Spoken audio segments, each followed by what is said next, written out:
नमस्कार, आप देख रहे हैं बिज तक। मैं हूं रजत देवगन। आज मंथली एक्सपायरी थी। जी हां, नवंबर सीरीज की वायदा एक्सपायरी थी आज, और निचले स्तरों से बाजार में आ गई रिकवरी। कुछ राहत ट्रेडर्स को जरूर मिली, क्योंकि ये जो नवंबर सीरीज है बहुत खराब निकल रही थी, लेकिन आज दिन अच्छा था। देखिए, हुआ ये कि शुरुआत हमने 60 से 63 अंकों की गिरावट के साथ निफ्टी पे की थी। 17,352 ये आज के दिन का लो लगा, लेकिन उसके बाद धीरे धीरे करके पिकअप ही करते रहे। एक तरफा चाल इंडियन मार्केट में बन गई। कुल मिलाकर 121 पॉइंट्स की बढ़त निफ्टी पे क्लोजिंग बेसिस पे 17,536 का आंकड़ा आया है। बैंक निफ्टी ने सपोर्ट नहीं किया, हालांकि 77 अंकों की गिरावट के साथ हुआ कामकाज, लेकिन सेंसेक्स 454 अंकों की बढ़त आज एक सिंगल ट्रेडिंग सेशन में दिखा के चला गया। और इनफैक्ट एडवांस डिक्लाइन देखेंगे तो 25 ऐसे शेयर्स निफ्टी के जो हरे निशान में बंद हुए और 25 ऐसे शेयर्स जो लाल निशान बंद हुए, तो ये तो हुआ 50-50। तो बाजार चढ़ा कैसे? एक स्टॉक रडार पर आ गया, सुबह से ही रडार पर था, वो था रिलायंस इंडस्ट्रीज। जी हाँ, इस मंथली सीरीज में बहुत खराब प्रदर्शन रिलायंस इंडस्ट्रीज का रहा, लेकिन ठीक एक्सपायरी वाले दिन कमाल कर गया रिलायंस इंडस्ट्रीज। 6.25% की ताबड़तोड़ चाल और एक तरफा यहां पर बढ़त देखने को मिली। कल की क्लोजिंग थी 2351 की, आज की क्लोजिंग 2501, यानी कि कुल मिलाकर 150 पॉइंट्स एक सिंगल ट्रेडिंग सेशन में रिलायंस इंडस्ट्रीज चल गया। देखिए, इशारा सुबह ही दे दिया था। खबर यह थी कि रिलायंस इंडस्ट्रीज अपना जो गैसिफिकेशन यूनिट है उसको रिस्ट्रक्चर करने जा रही है और उसको होली ओन सब्सिडरी में ट्रांसफर करने जा रही है। ये खबर इतनी पसंद आई बाजार को कि जो स्टॉक एक तरफा चाल निचली स्तरों पर दिखा रहा था, वहीं से नीचे से आ गई कवरिंग। और जब रिलायंस 6% चढ़ जाए तो आप समझिए बाजार का क्या हो सकता है। बाजार ने आज जबरदस्त चाल दिखा दी। रिलायंस ने मूड सुधार दिया। अच्छा, रिलायंस तो चलाई 6.25% के आसपास, लेकिन आप ग्रुप कंपनी देखिए, रिलायंस इंडस्ट्रियल इंफ्रा उससे भी ज्यादा तेज 20% का अपर सर्किट लॉक हुआ रिलायंस इंडस्ट्रियल इंफ्रा में। तो ये दोनों ही स्टॉक्स आज अच्छे एक्शन में थे। और अगर रिलायंस चल जाए तो निफ्टी गेनर की टॉप लिस्ट में आएगा। 6%, 6.25% की तेजी रिलायंस में। इसके अलावा डिविस लैब्स यहाँ पर भी 2.5% की तेजी बनती हुई नजर आई। अच्छा, आईटीसी में एक खबर आई थी और बहुत इंटरेस्टिंग थी कि कोविड रोकथाम के लिए ये एक नेजल स्प्रे का क्लिनिकल ट्रायल हो सकता है कि शुरू करते हुए नजर आए। और ये एक खबर थी जिसने आज आईटीसी को भी सपोर्ट दिला दिया। यहाँ पर भी 0.25% के रिटर्न्स मिले। इन्फोसिस, टाटा कंज्यूमर निफ्टी के टॉप गेनर्स की सूची में सामने निकल के आए। जो गिरावट थी एक्सपायरी वाले दिन, उसमें था मारुति सुजुकी, इंडसइंड बैंक और साथ साथ ब्रिटानिया, आईओसी और एचयूएल 1% से 1.25% की गिरावट शो कर रहे थे। लेकिन आज जो सेक्टर लीड कर रहा था ऑब्वियसली रिलायंस इंडस्ट्रीज, क्योंकि जिस तरीके से बढ़ा है आज, तो उसने ही आज फिलिप प्रोवाइड किया है मार्केट्स को। रिलायंस इंडस्ट्रीज 6% एनर्जी सेक्टर में चढ़ता हुआ नजर आया। अदानी ट्रांसमिशन 5% और टाटा पावर में लगभग 2% के रिटर्न्स। रियलिटी स्टॉक्स कुछ चुनिंदा स्टॉक्स थे जहां पर हरे निशान में काम हुआ, जिसमें प्रेस्टीज एस्टेट 7.5%, ब्रिगेड में 3.5% की तेजी और गोदरेज प्रॉपर्टीज 2.5% तेज होता हुआ नजर आया। हेल्थ केयर स्टॉक्स का दिन था आज। लॉरस लैब्स ये स्टॉक 7% माफ कीजिएगा ऊपर था। इसके अलावा अपोलो हॉस्पिटल्स ये तो दमदार एक्शन में है। सीरीज का सरताज किसी स्टॉक को कहेंगे तो वो था अपोलो हॉस्पिटल्स। आज के दिन भी 6% चढ़ गया ये stock. Torrent pharma, Divi's labs 2% से 6% की तेजी एक सिंगल ट्रेडिंग सेशन में। आईटी स्टॉक्स ठीक आज प्रदर्शन कर रहे थे, जिसमें कोफोर्ज लीड कर रहा था 2.5% ये तेज। एक्सपायरी वाले दिन एलएनटी इन्फोटेक में लगभग 2% की तेजी और माइंट्री, इन्फोसिस 1.5% से के आसपास का रिटर्न आज एक्सपायरी वाले दिन देते हुए नजर आए।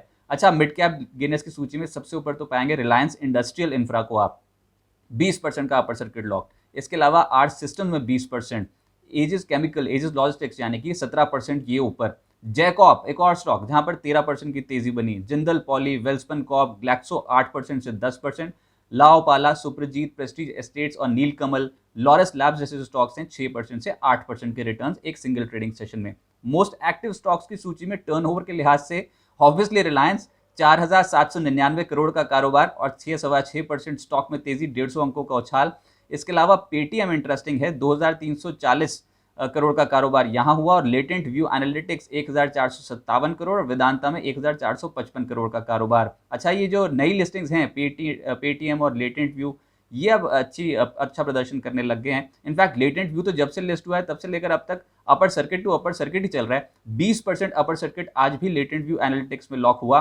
नायका 6.5% और पेटीएम, ये इंटरेस्टिंग है। देखिए, ऑलरेडी डैमेज हो चुका है। ऊपरी स्तरों से ताबड़तोड़ बिकवाली हमने देखी थी पेटीएम की स्टॉक में, लेकिन पिछले 3 दिनों से आ रही है रिकवरी।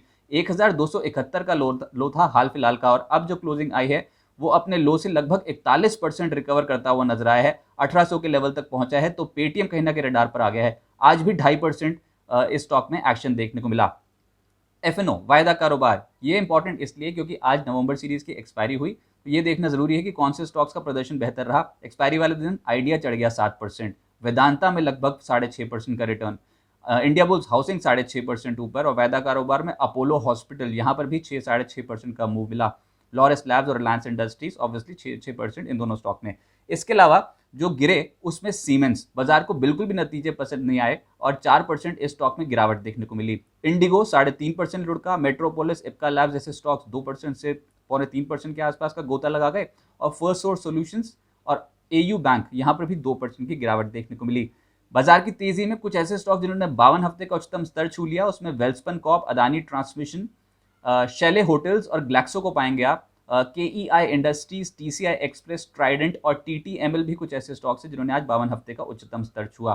देखिए, नवंबर सीरीज बाजार को बिल्कुल पसंद नहीं आ रही थी। पिछले कुछ दिनों में कुछ ऐसा हुआ कि निचले स्रोत से एक कवरिंग आ गई। ये कवरिंग बहुत ज़्यादा ड्यू थी, निचले स्रोत से कुछ खरीदारी की उम्मीद थी, और 300 पॉइंट तो ऑलरेडी रिकवर हो चुका है निफ्टी निचले स्रोत से, लेकिन डैमेज हो चुका है। एफआईएस की नवंबर सीरीज में लगभग 23,000 करोड़ के आसपास की बिकवाली है कैश मार्केट में। डीआईएस थोड़ा सपोर्ट कर रहे हैं, 16,900 करोड़ के आसपास की खरीदारी उन्होंने जरूर की है, लेकिन जब तक एफआईएस का मूड नहीं सुधरता तो बाजार में कोई बहुत बड़ी तेजी की उम्मीद करना बेकार है। नवंबर सीरीज का डेटा ये बता देता है, लगभग 2% निफ्टी टूटा है और बैंक निफ्टी 6% के आसपास का गोता लगा गया है। इस पूरी ही सीरीज में अगर सबसे खराब प्रदर्शन जिसका रहा था इंडसइंड बैंक, 19% नीचे। सीरीज में मन्नापुरम एक्सिस जैसे स्टॉक्स 11 से 13% नीचे। एलकेम, एमएनएम फाइनेंस 10% की गिरावट देखने को मिली। मंथली बेसिस पे इस पूरी सीरीज में city union bank, REC limited और टाटा स्टील जैसे स्टॉक्स 10-10% नीचे कामकाज करते हुए नजर आए। बालकृष्ण इंडस्ट्रीज, अमराजा बैटरीज 9% से 10%। इस सूची में रिलायंस इंडस्ट्रीज भी था, लेकिन रिलायंस इंडस्ट्रीज क्योंकि निचले स्तरों से आज सुधर गया 6-6.5%, तो इसलिए अब रिलायंस इंडस्ट्रीज टॉप लूजर्स की लिस्ट में नहीं है। नवंबर सीरीज की जो गेनर्स थे उसमें अपोलो हॉस्पिटल, जी दमदार एक्शन, इस स्टॉक में कमाल हुआ है। इस सीरीज में 33% के आसपास के रिटर्न इस स्टॉक में एक सिंगल सीरीज में मिलते हुए नजर आए, और वायदा कारोबार का स्टॉक अगर 30-35% चढ़ जाए एक सीरीज में तो मायने रखता है।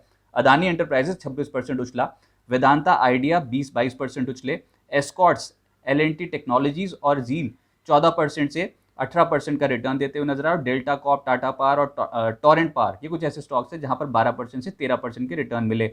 अब इंपॉर्टेंट ये है कि आज यूएस मार्केट्स में कारोबार नहीं हो रहा है, थैंक्स गिविंग डे के चलते छुट्टी है, तो कल हमको अपने बलबूते पे ही यहाँ पर ट्रेडिंग करनी होगी, और बाजार में निचले स्तर से खरीदारी शुरू हो गई है। तो उम्मीद करते हैं कि खरीदारी जो है कंटिन्यू रहे, लेकिन कोई बहुत बड़ी खरीदारी नहीं। एफआईएस का सपोर्ट अगर मिला तो ठीक, लेकिन हम एक रेंज बाउंड एक्सपेक्टेशन अभी भी लेकर चल रहे हैं। ऊपरी स्तरों पर अगर निफ्टी माने तो 17,610, 17,630 ये एक बाधा की तरह एक्ट करेगा। देखिए, अगर 17,630, 17,610 के लेवल को तोड़ दिया और बाजार में वॉल्यूम्स बनने शुरू हो गए, क्योंकि अभी भी बहुत ज़्यादा ओवरसोल्ड हैं और किसी ना किसी तरीके से खरीदारी एक्सपेक्टेड है। अगर ये 17,610, 17,630 के लेवल को हम तोड़ पाए कन्विंसिंगली, तो हो सकता है कि अगले हफ्ते बेहतर चाल इंडियन मार्केट्स पे देखने को मिले। लेकिन जब तक ऐसा नहीं होता तब तक इसको मान लीजिए एक रेजिस्टेंस, और निचले स्तरों पे 17,460 और 17,420 ये एक सपोर्ट की तरह मार्केट पे ऐड कर सकता है। तो उम्मीद करते हैं जितनी खराब सीरीज हम नवंबर की देखी, अब दिसंबर की सीरीज में राहत मिले, कुछ तेजी इंडियन मार्केट्स पे देखने को मिले। तो ये तो था मार्केट का अपडेट, लेकिन बिज तक का ये नया लुक आपको कैसा लगा कमेंट सेक्शन में जरूर मेंशन करें। धन्यवाद।